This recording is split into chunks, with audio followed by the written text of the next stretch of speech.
Amit Shah, the Union Minister for Home Affairs, has launching the Bharat Pool. Let's cut across. में मान्यता मिली है।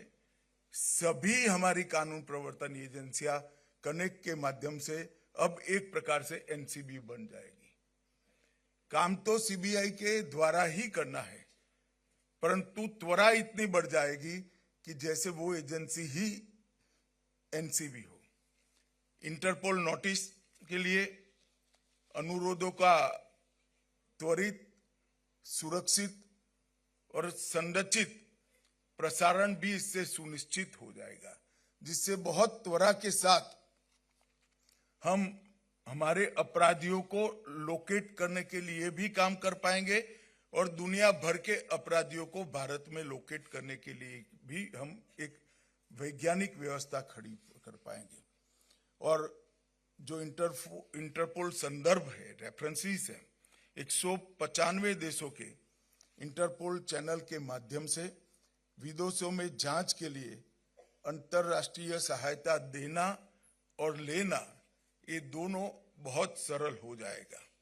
195 विदेशी देशों से सहायता के लिए जो अनुरोध है, ये प्रसारण के माध्यम से हमारे पास तुरंत ही उपलब्ध हो जाएंगे और रिसोर्सेज के माध्यम से दस्तावेज और कैपेसिटी बिल्डिंग दोनों को हम जल्दी से प्राप्त करने और भेजने के लिए व्यवस्था खड़ी कर पाएंगे।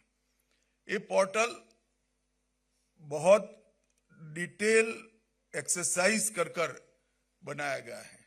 मैं मानता हूं कि रियल टाइम इंटरफेस, इसकी जो विशेषता है, वो पोर्टल अपराध नियंत्रण के लिए हमारे एजेंसियों के लिए सीधा और प्रभावी संवाद सुनिश्चित करेगी।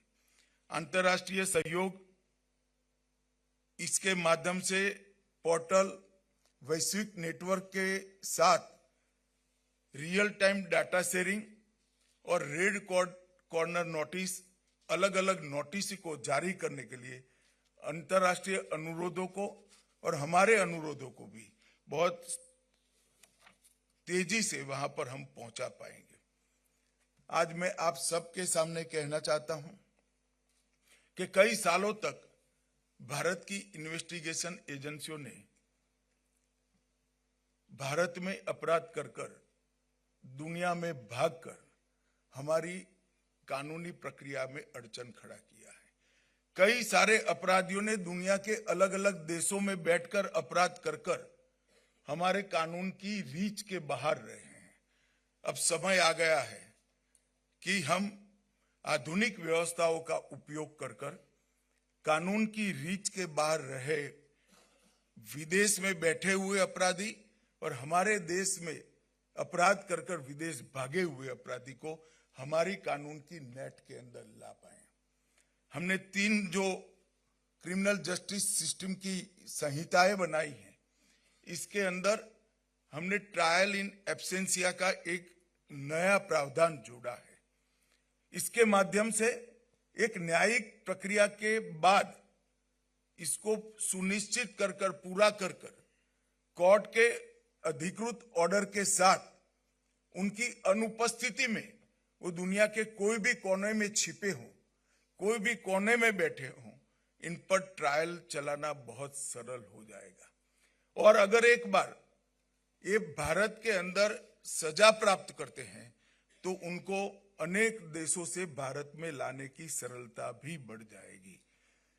एक कानूनी व्यवस्था जो हमने खड़ी की है वो और भारत पोल के माध्यम से हमारी सभी कानून प्रवर्तन एजेंसियों को जो सुविधा मिलेगी, ये दोनों को अगर मिलान करते हैं तो मैं समझता हूं कि आने वाले दिनों में दुनिया के कोई भी कोने में अपराध कर भागे हुए लोगों को सजा कराना और भारत के कानून के सामने उपस्थित करना, दोनों बहुत सरल हो जाएगा।